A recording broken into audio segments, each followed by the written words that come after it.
जय हिंद दोस्तों, मैं रणबीर सिंह स्वागत करता हूँ एक बार फिर से आप सभी का आपके परिवार मैथ एंड जीएस क्लासेस में। तो दोस्तों आज हम लोग बात करने वाले हैं जैसा कि आप देख रहे हैं ये घटना चक्र है, ठीक है।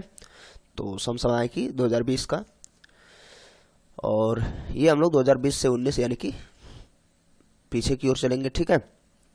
और करंट अफेयर बहुत ज़्यादा महत्वपूर्ण है। रेलवे वाले तो बिल्कुल इसको बहुत ज़्यादा ध्यान दें, है ना। अब ज़्यादा टाइम भी नहीं है, रेलवे वाले, दिल्ली पुलिस वाले, तो इन सब के लिए महत्वपूर्ण रहेगा ही, क्योंकि करंट अफेयर का कितना रोल है मैं बताऊं तो जो यूपीपीएससी यानी कि पीसीएस का एग्ज़ाम था उसमें 36 क्वेश्चन जो थे करंट अफेयर के थे, और थोड़ा ज़्यादा पुराने वाले में मिला लिया जाए तो 40 प्लस हो जाएंगे। तो 36 क्वेश्चन सिर्फ करंट अफेयर के थे, समझ रहे हैं, 150 में से। तो करंट अफेयर का तो पूरा रोल है ही है, ठीक है।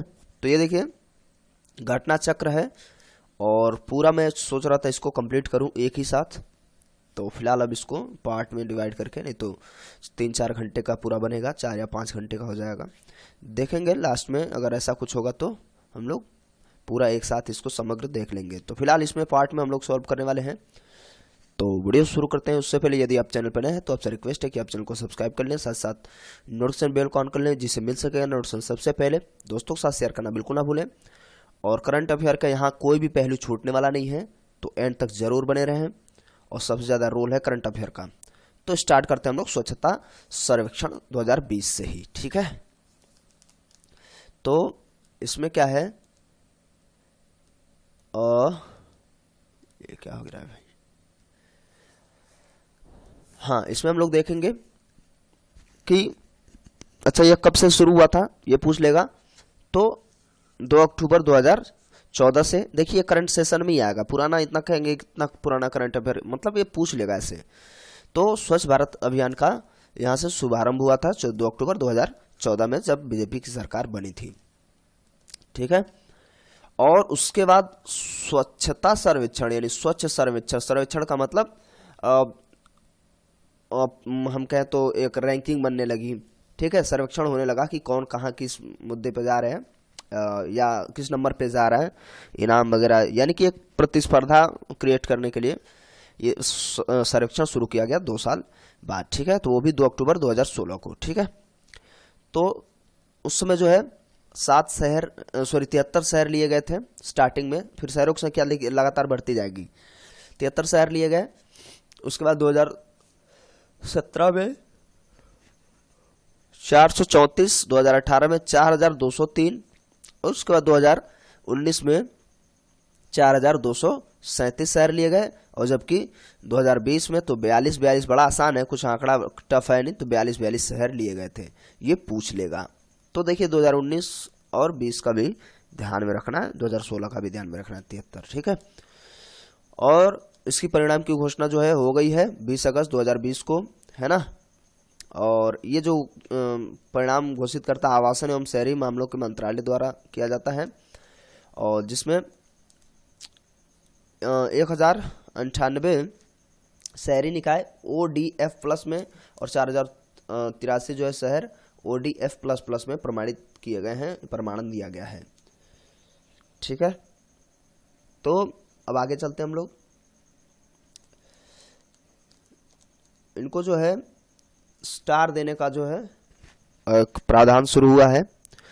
तो इसमें से 6 शहरों को 5 स्टार दिया गया है, पूछ लेगा कितने शहरों को दिया गया है, ठीक है। उसके बाद 65 शहरों को 3 स्टार दिया गया है, और 70 शहरों को 1 स्टार दिया गया है, ठीक है। तो ये एक अलग तरीके का रैंकिंग दिया जा रहा है ना, स्टार प्रदान किया जा रहा है, तो ये याद रखेंगे। बाकी अगर हम शीर्ष 10 शहरों की बात कर ले जो 10 लाख से प्लस हैं उनके नाम, तो देखिए हमेशा से इंदौर आगे रह रहा है, तो पहले नंबर पे इंदौर, उसके बाद गुजरात आ गया है आगे, सूरत है ना, सूरत दूसरे नंबर पे है, नवी मुंबई महाराष्ट्र ये तीसरे नंबर पे, विजयवाड़ा भी देख लीजिए आंध्र प्रदेश का चौथे नंबर पे। हमें टॉप 3 कम से कम याद रखना है, इंदौर, सूरत और नवी मुंबई, ठीक है। उसके बाद आगे देखेंगे तो 5वें नंबर पे अहमदाबाद गुजरात का, राजकोट गुजरात का, भोपाल मध्य प्रदेश, चंडीगढ़, और उसके बाद 9वां जो है जीवीएमसी यानी कि विशाखापत्तनम का आंध्र प्रदेश में, और 10वां बड़ोदरा गुजरात। ये पूछ सकता है क्योंकि देखिए गुजरात 1 2 3 और यहाँ पे 4, ठीक है। तो आप शायद ये पूछ ले कि टॉप 10 में गुजरात के कितने शहर हैं, तो हम लोग कहेंगे 4, ठीक है, ये भी याद रखिएगा।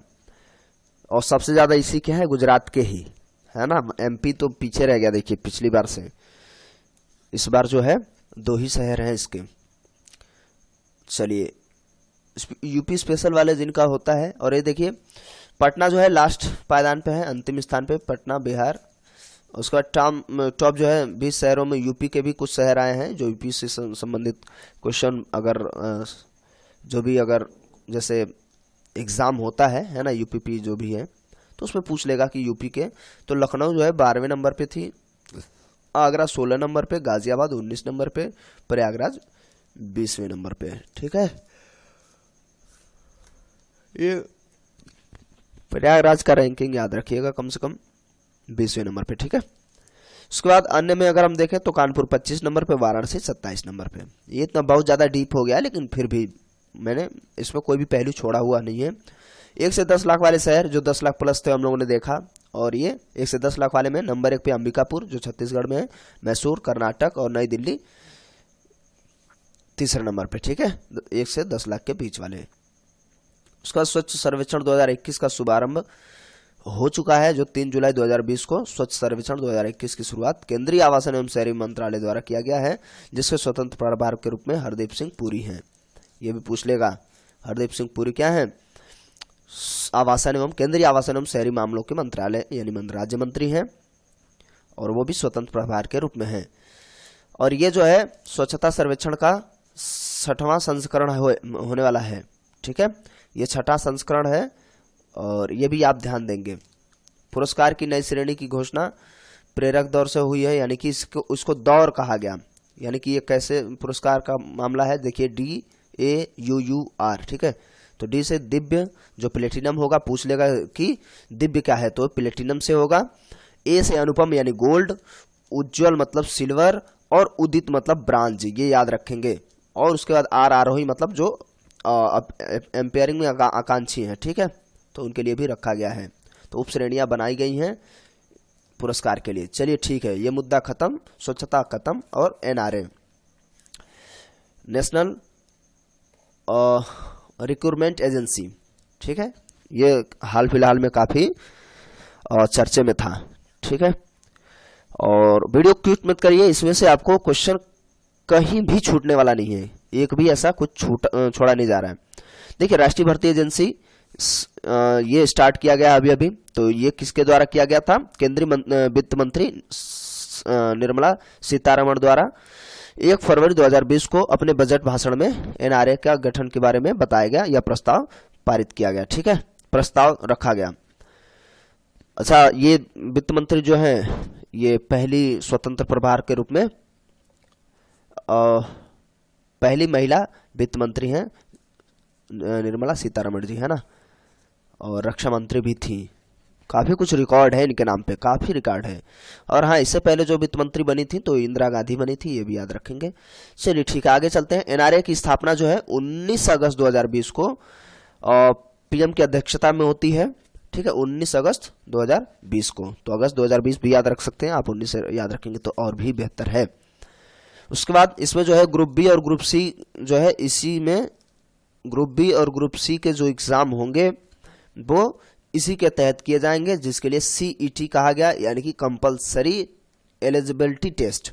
एक प्री के लिए, यानी कि हम कहें तो प्री वाला एग्जाम जो है कैंसिल हो जाएगा, जैसे SSC है, रेलवे है, ठीक है, बैंकिंग है, इन सब के जो एग्जाम होंगे ये CET कराएगी। और ये जो है हर 6 माह में कराएगी, यानी कि वर्ष में 2 बार, और ये 12 भाषाओं में कराई जाएगी, ठीक है, 12 भाषाओं में जो इसका मतलब एग्जाम कराया जाएगा, ये भी आप याद रखेंगे। 6 माह में एक बार होगा।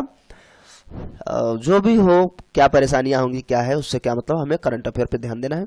हाँ, इसमें जो प्राप्त स्कोर होंगे 3 वर्ष के लिए एलिजिबल होगा, और प्रत्येक जिले में परीक्षा केंद्र, और जिसमें से 117 आकांक्षी जिलों को में परीक्षा के लिए बुनियादी ढांचे बनाने या उस पर ध्यान देने के लिए 117 आकांक्षी जिलों को सम्मिलित किया गया है।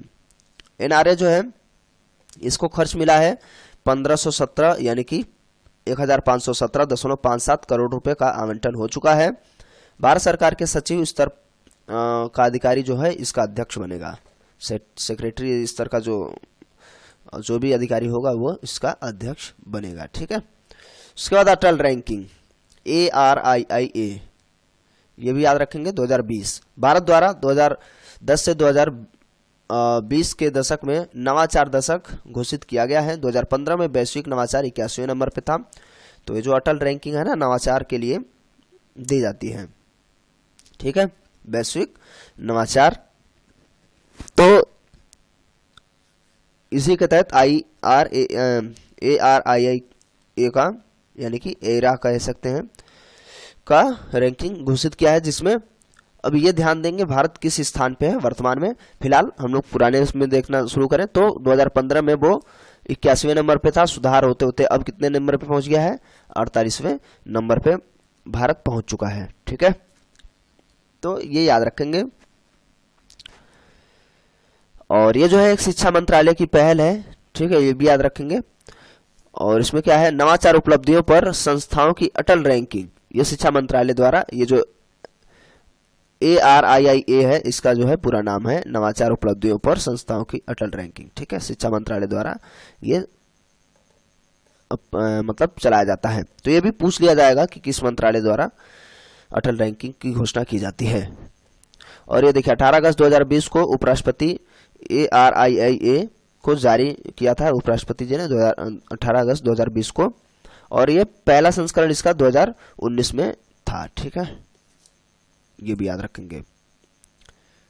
जो है वैश्विक नवाचार को बदल। उसमें रैंकिंग देखिए, रैंकिंग क्या क्या रही है। IIT मद्रास देखिए पहले नंबर पे है। ठीक है, दूसरे नंबर पे IIT बॉम्बे है ना, इंडियन इंस्टीट्यूट ऑफ टेक्नोलॉजी। उसके बाद तीसरे नंबर पे दिल्ली है, IIT दिल्ली तीसरे नंबर पे है। तो फर्स्ट पे मद्रास, दूसरे पे बॉम्बे, IIT बॉम्बे, और तीसरे नंबर पे दिल्ली। उसके बाद IIT कानपुर छठे नंबर पे है, ये भी याद रखेंगे आप लोग। IIT कानपुर छठे नंबर पे। अलीगढ़ मुस्लिम यूनिवर्सिटी जो है 11वें स्थान पर है। और BHU जो है 13वें स्थान पे रहा था। ये भी आप याद रखेंगे। इसको सुनते रहिए दिमाग में, वहां पे आप पहुंचेंगे। अगर क्वेश्चन आ गया तो दिमाग में आपके ऐसे क्लिक कर जाएगा कि हाँ ये यही रैंकिंग है। ठीक है, तो पहला पूछ लिया, तीसरा पूछ लिया, दूसरा पूछ लिया, तो ये पूछ सकता है। तो जो भी पूछ सकता है वो सब रखे गए हैं। ये देखिए बहुत बढ़िया सा क्वेश्चन है। अंडमान निकोबार कनेक्टिविटी प्रोजेक्ट, इसकी शुभारंभ, इसको स्टार्ट करने का जो काम किया गया था, देखिए 30 दिसंबर 2018 को पोर्ट ब्लेयर में सबमरीन ऑप्टिकल फाइबर केबल परियोजना की आधारशिला PM द्वारा रखी गई थी, यानी कि 30 दिसंबर 2018 को। अब वो कंप्लीट हो गया है। तो 10 अगस्त 2020 को PM अपने जो नरेंद्र मोदी जी हैं इनके वीडियो कॉन्फ्रेंस से इसकी शुरुआत की गई है। ठीक है, तो ऑप्टिकल फाइबर केबल, ये याद रखेंगे, ऑप्टिकल फाइबर केबल की शुरुआत करी गई है। इसका क्या मतलब है ध्यान से समझिए। ये जो होगा हाई स्पीड ब्रॉडबैंड कनेक्टिविटी उपलब्ध कराएगा। और इसकी स्पीड कितनी होगी ये देखिए। इसके तहत चेन्नई एवं पोर्ट ब्लेयर मतलब अंडमान निकोबार द्वीप समूह है ना, तो पोर्ट ब्लेयर उसकी राजधानी है। ठीक है, पोर्ट ब्लेयर के मध्य 2x200 GB पर सेकेंड, ध्यान से देखिए 2x200 GB पर सेकेंड यानी कि 400 GB पर सेकेंड का स्पीड होगा। तथा पोर्ट ब्लेयर से अन्य द्वीपों में जैसे स्वराज द्वीप है, इसका पुराना नाम क्या था? हैवलॉक द्वीप। ये पूछ लेगा, अगर नाम परिवर्तन का आप पूछ लिया तो हैवलॉक द्वीप का नाम बदल के स्वराज द्वीप किया गया था।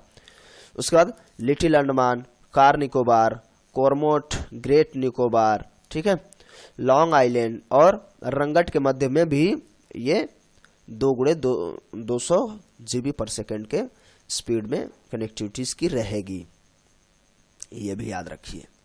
ठीक है, चलिए इसका जो है वित्त पोषण किसके द्वारा किया जाएगा? तो भारत सरकार के संचार मंत्रालय द्वारा किया जाएगा। और दूर संचार विभाग के अधीन यूनिवर्सल सर्विस ऑब्लिगेशंस यानी फंड बनाया गया, USOF। ठीक है, यानी कि यूनिवर्सल सर्विस ऑब्लिगेशंस फंड के माध्यम से इसका जो है वित्त पोषण किया जाएगा। ये देखिए, ये क्वेश्चन बहुत बेहतर है। रोपवे बनाया गया है ना, रस्सी पे रास्ता बनाया जाता है रस्सी के माध्यम से। तो भारत का सबसे लंबा रोपवे, नदी रोपवे कौन सा है? तो देखिए, ये 24 अगस्त 2020 को गुवाहाटी यानी असम में ब्रह्मपुत्र नदी के ऊपर बनाया गया है, ठीक है, जिसकी लंबाई कितनी है? 1.82 किलोमीटर, ठीक है, या आप कह सकते हैं 1820 मीटर। अगर आ जाए तो भी आपका आंसर ऐसा ही रहेगा, ठीक है। ये बनाया गया था गुवाहाटी असम में, ठीक है, ब्रह्मपुत्र नदी जो है उसके ऊपर। और उसमें क्या और क्या है देखिए, ये 2006 में इसका मतलब स्टार्ट हुआ था। और GMDA यानी कि गुवाहाटी महानगर विकास प्राधिकरण, ठीक है, इसके द्वारा स्टार्ट किया गया था। इसमें जो है लागत थी 56.08 करोड़ रुपए। और कहां से कहां के बीच में ये पूछ लेगा, तो देखिए कचरी घाट से लेकर के डोल गोविंदा मंदिर तक है ना, 1820 मीटर तक है कचरी घाट से लेकर के डोल गोविंदा मंदिर। और ये किसके ऊपर से जाता है? तो ये देखिए पीकॉक आइलैंड के ऊपर से, पीकॉक आइलैंड के ऊपर से जाता है, जिसमें उमानंदा मंदिर अवस्थित है जिस पर, ठीक है, ये भी थोड़ा याद रखिए। उसके बाद आत्मनिर्भर भारत सप्ताह मनाएगा, ये याद रखेंगे। इसकी घोषणा जो है 12 मई 2020 को की गई थी, प्रधानमंत्री के द्वारा ही किया गया था। और इसकी जो शुभारंभ हुई थी वो 7 अगस्त 2020 को, ठीक है, रक्षा मंत्रालय द्वारा किया गया था। ये आत्मनिर्भर भारत कुछ ज्यादा ही महत्वपूर्ण है, यह ध्यान देंगे, इस पर डबल स्टार लगा लीजिए। अभी देखिए इससे क्या क्या फायदे हुए, यानी कि अब कुल मिला के भारत जो है धीरे धीरे इंपोर्ट को कम करे और एक्सपोर्ट को और बढ़ावा दे, बेहतर है, और अपना खुद का जो भी जरूरतें हैं स्वयं पूरा करें। तो यह है आत्मनिर्भर भारत। तो इसकी जो शुभारंभ हुई थी 7 अगस्त 2020 को, और इसकी घोषणा 12 मई 2020 को करी गई थी। तो ये याद रखेंगे, शुभारंभ रक्षा मंत्रालय द्वारा किया गया और घोषणा जो है PM नरेंद्र मोदी ने किया था। तो ये रक्षा मंत्रालय ने किया क्या, ये ध्यान देना है। इन्होंने 9 अगस्त 2020 को रक्षा मंत्रालय ने 101, ऐसे कितना बेहतर आंकड़ा है ना, जैसे शगुन हो, 101 हथियारों एवं सैन्य उपकरणों की नकारात्मक सूची बनाई गई, घोषणा करी गई। इसका मतलब यह है कि भारत जो है अब 101 जो इंपोर्ट करता था उसमें से 101 जो हथियार है, सैन्य उपकरण है, उनको नहीं मंगाएगा, उसको स्वयं अपने यहाँ ही बनाएगा, ठीक है। तो ये काफी अच्छा पहल है, ये भी आप याद रखेंगे। उसके बाद जो है ये देवलाली दानापुर किसान रेल, ये भी याद रखेंगे, किसानों की आय दोगुनी करनी है। तो इसके लिए क्या है, 7 अगस्त 2020 को देवलाली दानापुर किसान रेल को हरी झंडी दिखाई गई है। तो इसमें जो है केंद्रीय कृषि मंत्री एवं किसान कल्याण मंत्री जो है नरेंद्र सिंह तोमर जी ने इसको हरी झंडी दिखाई थी, वो भी वीडियो कॉन्फ्रेंसिंग के माध्यम से ही, जो कि कोरोना का टाइम पीरियड चल रहा है। तो ये भी याद रखेंगे। और तो ये जो है, हाँ, ये मैंने यहाँ लिखा हुआ है कि देवलाली जो है महाराष्ट्र से दानापुर बिहार तक ये ट्रेनें चलेंगी। और इसका काम क्या है ना, जैसे ये ट्रेन जो है कच्चे फसल हैं, है ना, अनाज फसलें, तो ऐसी चीजों को परिवहन के माध्यम से सही जगह या मार्केट में पहुंचाया जा सके, नुकसान ना हो कुछ, है ना। तो इसके लिए ये ट्रेन चलाई गई है किसान रेल, ठीक है। और इसी के जैसा ही एक और है जो पहले से था, पहले से क्या मतलब दूसरा छोटा कह सकते हैं इसको। तो ये बरौनी टाटानगर, ठीक है, दूसरी किसान रेल चलाई गई थी बरौनी से टाटानगर। बरौनी क्या है, बिहार से, और टाटानगर झारखंड तक, तो छोटा स्तर पे बनाया गया। तो ये दूसरी किसान रेल है। ये 13 अगस्त 2020 को इसको स्टार्ट किया गया। और ये इसका जो मुख्य उद्देश्य है, दूध की आपूर्ति हो सके समय समय पर और कोई भी परेशानी ना हो, है ना। तो इसलिए ये चीजें स्टार्ट करी गई हैं। आगे चलते हैं हम लोग। ये देखिए, ये तो कुछ ज्यादा ही हाईलाइट है, राम मंदिर मुद्दा, ठीक है। श्री राम जन्मभूमि तीर्थ क्षेत्र न्यास का गठन, पूरा नाम है। तो इसके सुप्रीम कोर्ट ने, जैसा कि आप जानते हैं, 9 नवंबर 2019 को फैसला लिया आप कैसे याद रख सकते हैं इसको? आप जानते हैं 8 नवंबर को क्या हुआ था? 8 नवंबर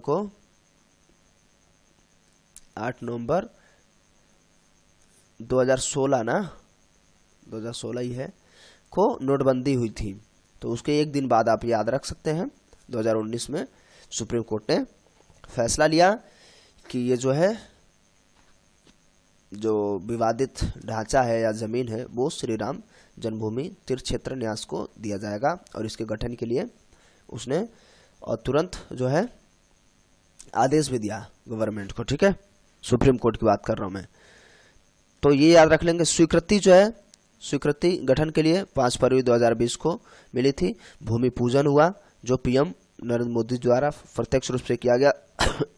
ठीक है, तो 5 फरवरी 2020। ठीक है, उसमें टाइम कैप्सूल भी एक मुद्दा है, उसमें टाइम कैप्सूल रखा गया। तो टाइम कैप्सूल क्या होता है? उसमें बाकी सारे जितने भी आंकड़े होते हैं कि कब से क्या क्या चीज़ें क्या हुई थी, वो सब उसमें नोट करके, और एक ऐसा मेटल होता है कि वो सालों साल खराब नहीं होता है। ठीक है, तो उसमें पैक्ड करके टाइम कैप्सूल रखा गया है। वैसे बहुत सारे आईआईटी कॉलेजेस के नीचे रखा गया है।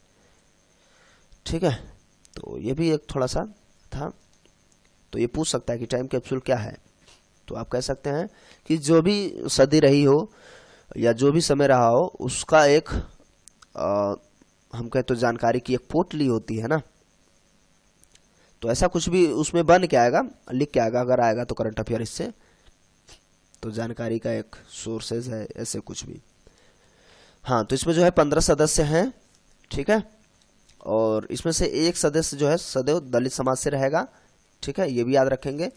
अध्यक्ष जो है निर्मोही अखाड़ा के प्रमुख जो हैं महंत नृत्य गोपाल दास जी हैं, है ना, तो वो अध्यक्ष हैं।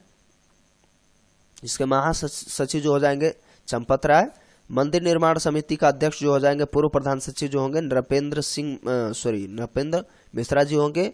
तो ये 3 लोग हो गए, और प्लस अन्य 12। ठीक है, और 17 जून 2020 को राम जन्मभूमि तीर्थ क्षेत्र न्यास द्वारा ये लॉन्च किया गया एक वेबसाइट है https, और ये स्लैश करके SRJBTKSHETRA.org।